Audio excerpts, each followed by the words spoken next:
পরীক্ষার যেরকম পরিবেশ থাকে সাধারণত সেরকমই আছে, তেমন তো কিছু না। তবে সিসি ক্যামেরাটা দিয়েছে ভালো হয়েছে, যে নিটেলভাবে পরিষ্কার মানে পরীক্ষাটা হবে, যেন বলতে পারবে না যে নকল হয়েছে। কিন্তু আর তাছাড়া আজকালকার বাচ্চারা কেউ নকল করে না, তারা পড়াশোনা করেই পরীক্ষা দেয়।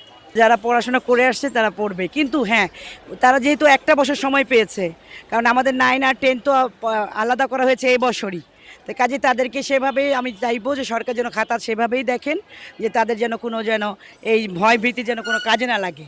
কারণ তারা যেহেতু একটা বছর পড়ার সময় পেয়েছে, এবং বিভাগ পরিবর্তন এইবারই প্রথম যে আপনারা টেনে উঠে তারা বিভাগ পেয়েছে, কেউ বিজ্ঞান বিভাগ, কেউ এই, কি বলে হিসাব বিজ্ঞান পেয়েছে। কাজে তাদেরকে যেন সেভাবেই মূল্যায়ন করা হয় পরীক্ষাটা, যেহেতু তারা অল্প সময় পুরো সিলেবাসটা পড়ে আসছে। তাছাড়া 2 বছর যেটা সিলেবাস কমপ্লিট করে, যদিও শর্ট সিলেবাস, তারপর শর্ট সিলেবাসে কিন্তু প্রশ্ন একটু বেশি কঠিনই হয়।